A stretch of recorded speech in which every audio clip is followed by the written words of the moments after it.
का कुछ नतीजा दिखने लगा है। यूजीसी बीए के लिए नया सिलेबस लेकर आया है। इस सिलेबस में मुगलों के इतिहास की बजाय भारतवर्ष के इतिहास, भारतवर्ष की महान परंपराओं और वेदों को ज्यादा महत्व दिया गया है। टीएफआई पर आपका स्वागत है। मैं महिमा पांडे आपको बताऊंगी कि कैसे यूजीसी ने नए सिलेबस में मुगलों की महानता के वामपंथी इतिहासकारों द्वारा रचे गए षड्यंत्र को किनारे कर वेदों और भारतवर्ष को बढ़ावा दिया है। देश की शिक्षा क्षेत्र में एक बड़ा बदलाव होने जा रहा है। यूजीसी बीए के लिए नया सिलेबस लेकर आया है जो मुगलों के इतिहास पर कम और भारत और संस्कृति पर अधिक केंद्रित है। भारतीय इतिहास के परिप्रेक्ष्य में देखा जाए तो यह अद्भुत है। दरअसल विश्वविद्यालय अनुदान आयोग यानी कि यूजीसी ने फरवरी और मार्च के बीच कई स्टेक होल्डर से सुझाव प्राप्त करने के बाद इस सप्ताह learning outcome based curriculum framework के तहत स्नातक इतिहास पाठ्यक्रम को संशोधित किया है।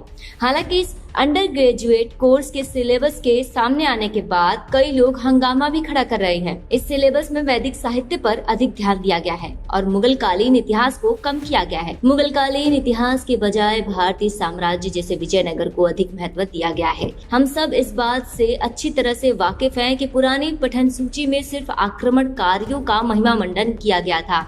उसी तरह की किताबें पढ़कर, इतिहास पढ़कर भारतीयों के मन में अपने ही देश, संस्कृति, परंपराओं और विरासत के लिए गर्व का भाव नहीं रहा। यहाँ तक कि ऐसी किताबों ने भारतीयों को उनकी जड़ों से करीब करीब दूर ही कर दिया। धीरे धीरे भारतीयों के मन में उनकी संस्कृति को लेकर हीन भावना का भाव आ गया। अब उसी भूल को सुधारा जा रहा है। इस सिलेबस की सबसे खास बात द आइडिया ऑफ भारत नामक एक पेपर है जो सबसे पहले पढ़ाया जाएगा। इस पेपर में सनातन धर्म, संस्कृति, वैदिक इतिहास और साहित्य पर ध्यान केंद्रित किया जाएगा। इस पेपर का मकसद भारतीय युवाओं को उनकी मातृभूमि से जोड़ना है। वामपंथियों ने अपनी मनमानी कर देश के इतिहास के साथ बहुत छेड़खानी की है और देश की संस्कृति तथा इतिहास को नकारने का भरपूर प्रयास किया है। ये उसी नैरेटिव को बदलने की एक शुरुआत है। सिलेबस का पहला paper the idea of Bharat भारतीय इतिहास के एक भारतीय दृष्टिकोण के लिए आधार निर्धारित करता है। इसमें भारत के ज्ञान, कला, संस्कृति, दर्शन और विज्ञान के बारे में पढ़ाया जाएगा। इस पेपर के चैप्टर कुछ ऐसे हैं जिन्हें हमारी संस्कृति का, हमारे अस्तित्व का सार कहा जाए तो ये गलत नहीं होगा। इस यूनिट में भारतवर्ष की समझ, भारत की शाश्वतता, समय और स्थान की भारतीय अवधारणा, वेद, वेदांग, उपनिषद, महाकाव्य, जैन और बौद्ध साहित्य, स्मृति, पुराण आदि के महत्व को वर्णित किया गया है। अगला यूनिट भारतीय धर्म, दर्शन और वसुदेव कुटुम्बकम पर आधारित है। इसमें धर्म और दर्शन की भारतीय धारणा के बारे में युवाओं को पढ़ाया जाएगा। वहीं वसुदेव कुटुम्बकम की अवधारणा को मनुष्य, परिवार, समाज और दुनिया के परिप्रेक्ष्य में पढ़ाया जाएगा।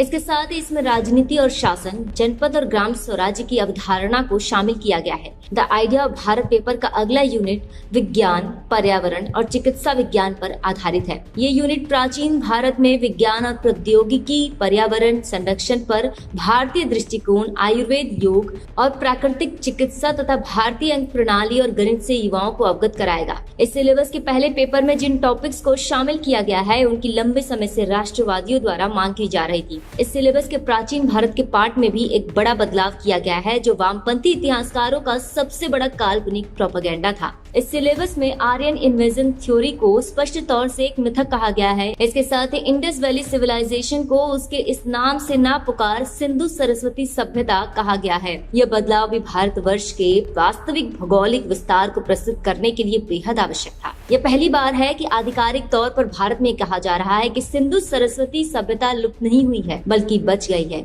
हमारे सनातन राष्ट्र की सांस्कृतिक निरंतरता स्थापित करने की दिशा में एक बड़ा कदम है। इस सिलेबस में सिंधु सरस्वती सभ्यता और वैदिक सभ्यता के संबंधों को पढ़ाया जाएगा। साथ ही सिंधु सरस्वती सभ्यता की महत्वपूर्ण विशेषताएं, उसकी निरंतरता, पतन और उत्तरजीविता को शामिल किया गया है। सबसे महत्वपूर्ण बात यह है कि इस सिलेबस में भारत पर मुस्लिम शासन के प्रभाव पर एक अध्याय है। भारत पर अरब बाद के इस्लामिक आक्रमणकारियों का प्रभाव अभूतपूर्व था। इस पर चर्चा और बहस की जरूरत है। कई वर्षों से विजयनगर जैसे महान साम्राज्य को मिटाए जाने की असफल कोशिश की गई, परंतु जो स्वयं समय है उसे मिटाना वामपंथी इतिहासकारों के बस का नहीं। इस सिलेबस में विजयनगर पर एक पूरा चैप्टर है। यह एक और संतुलित पेपर जो पूरे देश को कवर करता है। यही नहीं, इसमें आरसी मजूमदार और सीवी वैद्य जैसे भारतीय इतिहासकारों को प्रमुखता से स्थान दिया गया है जो कि बेहद आवश्यक था। इस पेपर में मध्यकाल को एक गंभीर रीमॉडलिंग किया गया है, जिसमें राष्ट्रीय इतिहास की बेहतर समझ के लिए भारत के बड़े हिस्से को शामिल किया गया है। अंडर ग्रेजुएट कोर्स के लिए यूजीसी के इतिहास पाठ्यक्रम में संशोधन से विवाद खड़ा हो गया है। यूजीसी द्वारा बीए के लिए लाए गए इस नए पाठ्यक्रम को देखकर एक उम्मीद जागी है। इस बदलाव का असर भले ही आने वाले 1-2 वर्षों में ना दिखे, लेकिन ये आने वाले 10 से 20 वर्षों और भविष्य की पीढ़ियों के लिए एक निर्णायक कदम होगा। न सिर्फ वे भारतीय संस्कृति के महत्व को समझ पाएंगे, बल्कि अपनी जड़ों से भी जुड़ पाएंगे और साथ ही भारत पर इस्लामिक शासन के नकारात्मक असर को आत्मसात कर सकेंगे।